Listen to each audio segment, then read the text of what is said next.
과학이라는 건 참 유머 감각이 있는 여성과도 같습니다. 자신을 연구하는 사람들을 아무렇지 않게 놀려먹곤 하죠. 먼저 바로 이거다 싶은 천재적인 영감을 던져줍니다. 말하자면 유레카 같은 거죠. 그런데 바로 다음 순간 그 답이 학교 시험으로 치면 낙제점 수준이었다는 사실을 들이밀어버리죠. 그리고 그 뒤에는 그보다 먼저 정말 기막히게 재미있는 이야기를 하나 들려드릴게요. 때는 1925년 어느 곳에 젊은 두 명의 물리학자가 있었습니다. 두 사람 모두 이제 막 20살을 넘긴 나이였죠. 그런 그들이 오랫동안 수많은 연구자들을 괴롭혀온 문제를 해결할 아이디어를 떠올리는데요. 그들은 곧바로 논문을 완성해 발표를 위해 지도교수에게 제출했습니다. 머릿속에서는 이미 노벨상 수상의 영광을 꿈꾸면서 말이죠. 그런데 그 후 다른 과학자가 수행한 한 흥미로운 계산을 보게 됩니다. 게다가 그 상대는 결코 평범한 인물이 아니었죠. 아인슈타인의 상대성 이론조차 이 인물의 연구가 없었다면 전혀 다른 모습이 되었을지도 모를 정도의 거물이었던 것입니다. 그 계산에 따르면 젊은 두 사람의 이론이 성립하려면 전자가 자전하는 속도가 무려 빛의 속도의 300배여야 한다는 사실이 밝혀졌죠. 다시 말씀드리지만 300배입니다. 빛보다 빠르게 말이죠. 노벨상 후보를 꿈꾸던 입장에서 순식간에 추락한 그들은 논문을 철회하려고 지도교수에게 달려갑니다. 하지만 이미 때는 늦었죠. 논문은 이미 인쇄 과정에 들어가 있었던 것입니다. 게다가 교수는 이런 말까지 건네는데요. 자네들은 아직 젊네. 그 정도 실패쯤은 충분히 괜찮아. 여러분 안녕하세요. 하지만 이 이야기에서 가장 흥미로운 점은 이 젊은 물리학자들이 분명 틀렸음에도 불구하고 동시에 옳기도 했다는 사실입니다. 과학은 그들을 조금도 봐주지 않고 휘둘러 놓았지만 대신 아주 조금의 영광도 함께 나누어 주었습니다. 토픽에 오신 것을 환영합니다. 그럼 이제 이 신기한 이야기를 자세히 살펴보도록 하겠습니다.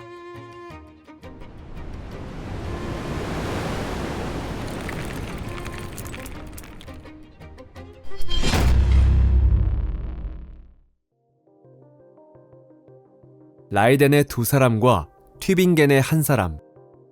네덜란드 라이덴이라는 도시입니다. 그곳의 대학에서는 두 명의 대학원생 사무엘 구즈미트와 조지 울렌베크가 연구에 매진하고 있었죠. 그들의 지도교수는 유럽에서도 손꼽히는 유명 물리학자 파울 에렌페스트였습니다. 그는 아인슈타인의 친구로도 알려져 있으며 날카로운 비평가로서 두려움의 대상이기도 했습니다. 유럽 전역의 연구자들이 조언을 구하고 토론을 벌이며 때로는 격렬한 논쟁까지 나누기 위해 그를 찾아오곤 했죠. 구즈미트와 울렌베크는 원자 스펙트럼의 수수께끼를 풀려고 하고 있었습니다. 그곳에서는 이전부터 이상한 현상이 발견되어 있었죠. 간단히 말해 이론상으로는 한 줄만 나타나야 하는 선이 실제 사진에서는 두 줄로 보였던 것인데요. 간격은 매우 가까웠지만 분명히 두 줄이었습니다. 이것은 미세 구조라고 불렸으며 오랫동안 물리학자들을 괴롭혀온 난제였습니다. 그런 가운데 두 사람은 하나의 해결책을 떠올리는데요. 그것은 매우 아름답고 논리적이었으며 무엇보다 고등학생도 이해할 수 있을 만큼 명쾌한 아이디어였습니다. 전자가 원자 핵 주위를 돌고 있다는 사실은 당시 이미 널리 알려져 있었습니다. 그렇다면 그 전자 자체도 자기 축을 중심으로 회전하고 있다면 어떨까요? 마치 지구처럼, 하지만 훨씬 더 작은 규모에서 말이죠. 만약 그렇다면 전자에는 추가적인 자기장이 생기고 그 영향으로 원자의 에너지가 변화하여 스펙트럼 선이 정확히 실험에서 관측된 것처럼 둘로 갈라지게 됩니다. 좋아, 완벽해! 미세구조의 수수께끼는 풀렸어! 우리 노벨상은 이제 어디 있는 거지? 라는 이야기였던 거죠. 그 발상은 그야말로 천재적이었습니다. 두 사람은 이 새로운 개념에 영어로 회전을 뜻하는 스핀이라는 이름을 붙입니다. 그리고 논문을 완성해 에렌페스트에게 제출했죠. 에렌페스트는 논문을 읽고 미간을 찌푸립니다. 당시를 아는 사람들의 말에 따르면 그는 이론의 약점을 한순간에 꿰뚫어보는 특별한 재능을 지니고 있었다고 합니다. 그리고 이번에도 그는 직감했죠. 뭔가 이상하다고 말입니다. 이 효과를 만들어내기 위해 필요한 전자의 각속도를 계산해보면 믿기 힘든 수치가 나와버리는 것입니다. 하지만 시대는 1925년, 양자물리학이 눈부신 속도로 발전하면서 불과 어제까지만 해도 황당무계하다고 여겨졌던 아이디어들이 잇따라 옳은 것으로 증명되고 있었죠. 그렇다면 이번에도 마찬가지일 수 있지 않을까요? 에렌페스트는 젊은 연구자들을 칭찬한 뒤 논문을 그대로 출판 절차에 넘깁니다. 자, 여기서 주목해주세요. 시간을 9개월 전으로 되돌려 보겠습니다. 같은 해인 1925년 1월, 독일 튜빙겐, 랄프 크로니히라는 20살의 젊은 연구자가 알프레트 란데 교수를 찾아갑니다. 그 란데는 마침 볼프강 파울리로부터 그 유명한 원자 스펙트럼의 수수께끼에 관한 편지를 받은 참이었죠. 크로니히는 그 편지를 읽습니다. 그러자 점심을 먹던 도중에 믿어지시나요? 완전히 똑같은 아이디어를 떠올리고 맙니다. 전자가 자전하고 그 결과 추가적인 자기장이 생겨나며 그로 인해 미세 구조가 설명된다는 것이었습니다. 같은 아이디어, 같은 계산, 모든 것이 한치의 오차도 없이 완벽하게 일치했습니다. 며칠 뒤 양자 물리학계에 떠오르는 신성, 바로 파울리 본인이 튜빙겐에 찾아옵니다. 모두가 그를 한 수 위로 인정하면서도 한편으로는 조금 두려워하는 인물이었는데요. 크로니히는 긴장한 채 자신의 생각을 설명합니다. 파울리는 이야기를 끝까지 듣고는 참으로 영리한 발상이지만 현실과는 아무 관계가 없다는 짧은 말로 일축해버립니다. 그리고는 이렇게 덧붙였죠. 직접 계산해보게. 속도가 광속을 넘어버리는 터무니없는 결과가 나온다네. 크로니히는 아직 20살이었고 눈앞에 있는 사람은 바로 그 파울리였습니다. 크로니히는 말없이 고개를 끄덕인 뒤 자신의 방으로 돌아가 원고를 책상 서랍 속에 넣어버립니다. 이후 크로니히는 긴 삶을 살며 뛰어난 물리학자가 되는데요. 그는 강자성 이론 연구에 참여했고 훗날 광학 분야에서는 크라머스 크로니히 관계식이라는 이름으로 그의 업적이 남게 됩니다. 하지만 1925년에 전자의 스핀을 발견함으로써 이루어질 수 있었던 그 혁명적인 발견의 주인공이 되는 일은 그에게 다시는 찾아오지 않았죠. 로렌츠의 연필. 그럼 다시 라이덴으로 돌아가 볼게요. 에렌페스트의 연구실에서 몇 블록 떨어진 거리에는 핸드릭 안톤 로렌츠라는 인물이 살고 있었습니다. 맞습니다. 바로 로렌츠 변환의 그 로렌츠 본인입니다. 로렌츠 힘의 로렌츠이기도 하죠. 1902년 노벨상 수상자이기도 했습니다. 아인슈타인은 로렌츠에 대해 이야기할 때 비유가 아니라 문자 그대로 모자를 벗어 경애를 표했다고 하죠. 1925년 당시 로렌츠는 72세, 그야말로 살아있는 전설이었습니다. 이미 최전선의 연구에서는 물러나 있었지만 라이덴에서는 원로이자 조언자 같은 존재로 큰 신뢰를 받고 있었습니다. 새로운 이론이나 논문이 나오면 사람들은 그의 의견을 듣기 위해 찾아가곤 했습니다. 그리고 젊은 발견자 두 사람 중 한 명인 울렌베크 역시 자신들의 논문을 로렌츠에게 보여주기로 합니다. 로렌츠는 연필을 집어들고는 대학 2학년 학생이라도 할 수 있을 법한 일을 해보였습니다. 어째서인지 에렌페스트도 구즈미트도 심지어 울렌베크 자신도 하지 않았던 일을 말이죠. 물론 앞서 말씀드렸듯이 에렌페스트 역시 머릿속으로는 비슷한 의문을 어렴풋이 품고 있었죠. 하지만 로렌츠는 실제로 제대로 계산해 보았습니다. 만약 전자가 작은 전하를 띤 구체이고 미세 구조를 설명하는 데 필요한 각 운동량을 가지고 있다면 그 표면은 어느 정도의 속도로 움직여야 하는가? 당시 이미 고전 전자기학에서 알려져 있던 이른바 전자의 고전 반지름을 사용해 각 운동량 공식에 대입하고 속도를 계산해보면 어떤 값이 나오게 됩니다. 빛의 속도의 300배죠. 다른 방식으로 계산해도 100배였습니다. 정확한 값은 그 가상의 구체 내부에서 질량이 어떻게 분포되어 있는지에 따라 달라집니다. 하지만 어떤 경우든 규모는 같습니다. 전자의 표면은 빛의 속도의 수백 배로 회전해야 하는 것이죠. 로렌츠는 그 계산 결과를 울렌베크에게 건네주었습니다. 울렌베크는 얼굴이 새하얗게 질린 채 그대로 에렌페스트에게 달려가죠. 논문을 철회해야 해요. 이건 완전히 말도 안 됩니다. 이미 늦었네. 벌써 보내버렸는걸. 하지만 자네들은 아직 젊어. 이 정도 실패쯤은 충분히 용서받을 수 있네. 에렌페스트는 그렇게 말했습니다. 훗날 울렌베크는 그 순간 자신도 논문도 이름도 평판도 전부 라이덴 대학 바닥이 통째로 삼켜버렸으면 좋겠다고 진심으로 바랐다고 회상했습니다. 하지만 바닥은 갈라지지 않았죠. 논문은 그대로 출판되었습니다. 학계는 전자가 아인슈타인의 이론이 금지한 속도로 회전하고 있다는 내용을 담은 논문을 받아들이게 된 것입니다. 보통이라면 대참사였죠. 연구자로서의 인생은 끝나고 두 젊은 물리학자는 그저 기이한 이론을 주장한 사람들로 역사에 남았어야 했습니다. 그런데 그들은 분명 역사에 이름을 남기기는 했습니다만 황당한 해프닝의 주인공으로서가 아니라 양자 물리학의 가장 근본적인 발견 가운데 하나를 이뤄낸 주역으로서 말입니다. 스핀은 존재하지만 회전은 아니다. 구즈미트와 울렌베크의 논문은 1925년 가을에 발표되었습니다. 원로 학자들은 비웃었습니다. 철없는 풋내기들 같으니 명성을 너무 서두르다가 이런 어린애 같은 실수를 저지르다니. 하지만 그들의 미소는 오래가지 못했습니다. 실험은 물론 나중에 설명할 몇 가지 단서를 달아야 하겠지만 논문이 예측한 결과를 그것도 매우 높은 정확도로 보여주었기 때문입니다. 전자는 마치 정말로 고유한 각 운동량을 가지고 있는 것처럼 행동하고 있었죠. 바로 구즈미트와 울렌베크가 스핀이라고 이름 붙인 그 각 운동량 말입니다.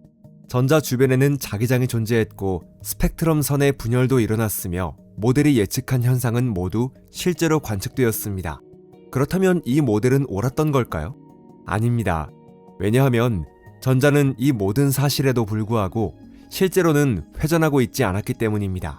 그게 무슨 뜻일까요? 각 운동량이란 원래 말 그대로 회전의 양을 의미하는 개념입니다.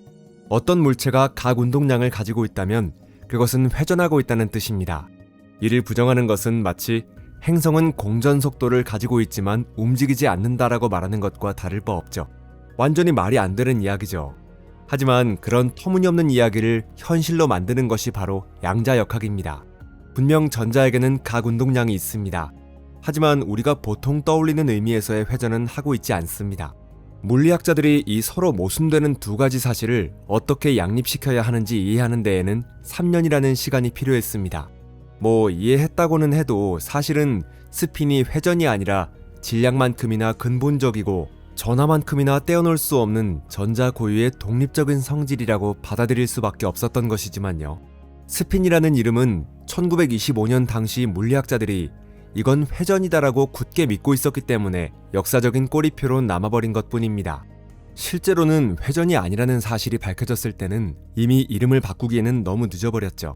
그렇게 전자는 이 이름을 무려 100년 동안 짊어진 채 살아가고 있는 것입니다. 마치 울렌베크가 철회하려 했던 바로 그 논문의 흔적처럼 말이죠. 하지만 사실 이것은 굉장히 편리한 일이기도 한데요. 예를 들어 캐시플로라는 말을 들었다고 해서 돈이 물처럼 흘러다닌다고 진심으로 생각하는 사람은 없겠죠. 그것은 이해를 돕기 위한 비유일 뿐 현실 자체를 그대로 나타내는 표현은 아닙니다. 전자의 회전도 마찬가지인데요. 이 표현 덕분에 적절한 수식을 다루기가 훨씬 쉬워졌지만 그렇다고 해서 전자가 실제로 물리적으로 돌고 있다는 뜻은 아닙니다. 그렇다면 도대체 어떻게 전자가 회전하지 않는다는 사실을 알게 된 걸까요? 구즈미트와 울렌베크 그리고 크로니히는 결과 자체는 맞췄지만 그 메커니즘에 대해서는 완전히 빗나갔다는 사실을 물리학자들은 어떻게 알아낸 걸까요? 그런 건 뻔한 이야기입니다. 물론 실험 덕분이죠. 두 개의 점과 틀렸던 이. 물리학에서는 흔히 있는 일이지만 스핀의 고전적 모델에 결정적인 사형 선고를 내린 실험은 사실 1922년, 즉 구즈미트와 울렌베크가 그 모델을 고안하기 무려 3년 전에 이미 수행되어 있었습니다. 다만 그 당시에는 아무도 자신들이 무엇을 본 것인지 이해하지 못했을 뿐이죠. 두 명의 독일인 물리학자 오토 슈테른과 발터 게를라흐는 이 실험을 하면서 이렇게 생각했습니다. 만약 원자가 작은 자석이라면 불균일한 자기장 속에서는 진행 방향이 휘어질 것이다. 어느 방향으로 얼마나 휘어지는지는 그 자석이 어느 방향으로 향하고 있는지에 따라 결정된다. 원자 안에 있는 작은 자석들의 방향은 제각각입니다. 위를 향한 것도 있고 옆을 향한 것도 있으며 비스듬한 방향을 향한 것도 있습니다. 그렇다면 원자 빔을 자기장 속으로 통과시켜 스크린에 쏘아보면 흐릿한 세로띠 같은 흔적이 나타나야 했죠. 원자마다 방향이 다르니 휘어지는 정도도 각각 다를 것이기 때문입니다. 슈테른과 게를라흐는 은 원자를 가열한 뒤 자기장을 통과시켜 스크린을 확인했고 그곳에는 위와 아래에 두 개의 분리된 점이 나타났습니다. 마치 원자들이 미리 약속이라도 한 것처럼 방향 1 아니면 방향 2 둘 중 하나만 선택하고 있었던 것이죠. 제3의 방향도 중간 상태도 존재하지 않았습니다. 고전 물리학으로는 절대로 일어날 수 없는 일이었죠. 하지만 결과는 말 그대로 명백하게 스크린 위에 나타나 있었습니다. 1922년 당시 슈테른과 게를라흐 자신들조차 자신들이 무엇을 본 것인지 이해하지 못했습니다. 그들은 자신들이 보어 조머펠트의 오래된 모델에 들어있는 세부사항을 확인한 것이라고 착각하고 있었죠. 몇 년 뒤 구즈미트와 울렌베크의 논문이 발표된 후에야 비로소 진실이 밝혀집니다. 그 두 개의 점은 특정 방향에 대한 전자 스핀의 투영값이 가질 수 있는 두 가지 상태에 대응한다는 사실이 말이죠. 다시 말해 자연은 최고급 레스토랑의 화려한 코스 요리가 아니라 학생 식당의 정식 메뉴 중 하나를 고르고 있었던 셈입니다. 참고로 슈테르는 이후 1943년에 노벨상을 수상하죠. 반면 전쟁 중 독일 핵개발 계획에서 핵심적인 위치에 있었던 게를라흐는 수상하지 못했습니다. 아마도 같은 이유로 슈테른의 노벨상 역시 이 공동 발견이 아니라 오늘날 우리의 관점에서는 그리 중요해 보이지 않는 다른 연구에 대해 수여되었을 거예요. 하지만 그건 또 다른 이야기입니다. 자, 슈테른 게를라흐 실험이 보여준 것은 스핀이 양자화되어 있으며 두 가지 값만 가질 수 있고 고전적인 회전 구체 모델로는 이를 예측할 수 없다는 사실이었습니다. 이것이 그 모델에 관해 박힌 첫 번째 못이었죠. 그리고 다음이 두 번째 못입니다. 저의 취향으로는 이쪽이 훨씬 더 우아하다고 생각해요. 만약 전자가 정말로 자전하는 전하를 띤 구체라면 자기 모멘트와 각 운동량 사이에는 일정한 비율이 존재해야 합니다. 물리학에서는 이 계수를 G라는 문자로 나타내죠. 고전적인 회전 구체라면 G는 정확히 1이 되어야 했습니다. 이것은 고전 전자기학의 법칙으로부터 순수하게 수학적으로 도출되는 결과죠. 그래서 실제로 측정해 보았는데요. 그런데 전자의 G값은 거의 2에 가까웠던 것이죠. 이게 대체 무슨 일일까요? 고전 모델은 정확히 2배만큼 틀려 있었습니다. 참고로 뉴턴 역학도 태양에 의한 빛의 편향각을 계산했을 때 똑같이 정확히 2배 틀린 결과를 내놓았습니다. 우연의 일치일까요? 물론 그럴 수도 있겠지만 지금은 또 다른 이야기입니다. 여기서 자연스럽게 의문이 생기죠. 대체 이 2는 어디서 나온 걸까요? 왜 하필 2일까요? 고전 이론이 1을 예측하고 자연이 2를 보여준다면 누군가는 그 2를 설명해야 합니다. 빛의 편향에 대해서는 아인슈타인이 설명했죠. 그렇다면 이번에는 어떨까요? 구즈미트와 울렌베크는 설명할 수 없었습니다. 보어도 파울리도 그리고 아주 과묵한 한 영국인이 나서기 전까지는 말입니다. 몇 디렉 시간 후 1928년 케임브리지 폴 디렉 동료들은 그에 대해 수다의 단위에는 1디렉이라는 것이 있다고 농담하곤 했습니다. 그것은 1시간의 단어 하나를 뜻하는데요. 이런 전설 같은 일화도 있었죠. 어느 강의에서 한 학생이 손을 들고 이렇게 말했습니다. 교수님, 칠판에 적힌 식을 이해할 수 없습니다. 디렉은 1분 동안 아무 말도 하지 않은 뒤 강의를 계속했습니다. 나중에 누군가가 물었죠. 교수님, 왜 질문에 답하지 않으셨습니까? 그러자 디렉은 의아하다는 듯 말했습니다. 질문이라니? 그 학생은 자기 상황을 설명했을 뿐 아닌가. 그런 과묵한 신사가 아무도 풀지 못했던 난제에 도전합니다. 양자역학과 상대성 이론, 그 두 가지를 동시에 만족하는 전자의 방정식을 만드는 것이었죠. 참고로 슈레딩거 방정식은 양자역학에는 잘 들어맞지만 상대성 이론과는 제대로 조화를 이루지 못합니다. 디렉은 수학과 씨름하죠. 시도했다가 버리고 다시 시도하고 또다시 시도하는 과정을 반복하던 끝에 어느 순간 마침내 방정식이 형태를 갖추게 되었습니다. 그리고 나서야 그는 비로소 이 식은 전자에 대해 무엇을 말하고 있는가를 살펴보기 시작했죠. 이것이 바로 그의 접근 방식이었습니다. 그리고 그는 두 가지 중요한 사실을 발견하죠. 첫 번째, 이 방정식은 스핀의 존재를 자동으로 요구하고 있었던 것입니다. 물리학 역사 전체를 통틀어 봐도 이것은 매우 드문 일이죠. 누구도 의도적으로 스핀을 집어넣은 것이 아니었고 전자가 회전하고 있다고 가정해보자 같은 전제도 전혀 없었습니다. 오직 양자역학과 상대성 이론을 동시에 만족시키기 위해서는 전자가 고유한 각 운동량을 가져야만 했던 것이죠. 두 번째, 그 방정식으로부터 도출되는 전자의 G인자는 정확히 2였습니다. 바로 그 누구도 설명하지 못했던 이 말입니다. 혹시 오해할까봐 덧붙이자면 디렉은 결과에 맞춰 식을 조정한 것이 아니었습니다. 오히려 정반대였죠. 그 2가 스스로 튀어나온 것입니다. 덧붙여 말하면 같은 방정식은 반물질의 존재까지 예언했죠. 그것이 실험으로 발견되기 무려 4년 전의 말입니다. 상상이 되시나요? 순수하게 수학만으로 이루어진 예언이죠. 아무래도 수식이라는 것은 그것을 쓰고 있는 인간보다 이 세계에 대해 더 많은 것을 알고 있는 듯합니다. 모든 것을 이어붙드는 한 가닥의 실. 그렇군요. 여러분은 이렇게 말할지도 모르겠습니다. 물리학자들이 이해하게 되었다는 건 알겠다. 그런데 그게 나랑 무슨 상관이 있다는 거지? 거의 아무 상관도 없습니다. 다만 스핀이 없었다면 여러분도 존재하지 않았을 것이라는 사실 하나만 제외한다면 말이죠. 다른 모든 사람도 마찬가지입니다. 별도, 행성도, 우주에 존재하는 모든 것도 마찬가지죠. 파울리의 베타 원리라는 것이 있습니다. 이것은 두 전자는 동일한 양자 상태에 동시에 존재할 수 없다는 법칙입니다. 그리고 이 원리가 성립하는 이유는 전자가 스핀을 가지고 있기 때문이죠. 만약 파울리의 베타 원리가 존재하지 않았다면 원자 속 전자들은 모두 가장 낮은 에너지 준위로 떨어져 버렸을 것입니다. 그렇게 되면 모든 원자는 똑같아지고 말죠. 화학도, 다양한 원소도, 분자도 존재할 수 없습니다. 당연히 우리 역시 존재하지 못했겠죠. 파울리의 원리가 있기 때문에 주기율표가 존재하며 백색 외성과 같은 별이 자신의 중력 때문에 순식간에 붕괴하지 않는 것도 전자들이 서로 밀어내며 별을 지탱하고 있기 때문이라고 할 수 있습니다. 그리고 그 부산물로 병원의 MRI나 하드디스크, 양자 컴퓨터 같은 기술들도 가능해진 것입니다. 물론 우주 자체를 떠받치고 있는 효과에 비하면 이런 것들은 그저 일상 속의 작은 덤에 불과하지만 말이죠. 흥미롭게도 구즈미트와 울렌베크는 원자 스펙트럼에 나타나는 두 개의 가느다란 선을 설명하고 있다고 생각했지만 실제로는 모든 것을 떠받치는 한 가닥의 실을 발견했던 셈입니다. 그러고 보니 콜럼버스 역시 지구가 당시 사람들이 생각하던 것보다 더 작다고 믿고 있었죠. 중세 아랍 학자들도 적도의 길이를 매우 정확하게 계산해 세상에 알려놓았지만 그것은 아랍 마일을 기준으로 한 값이었습니다.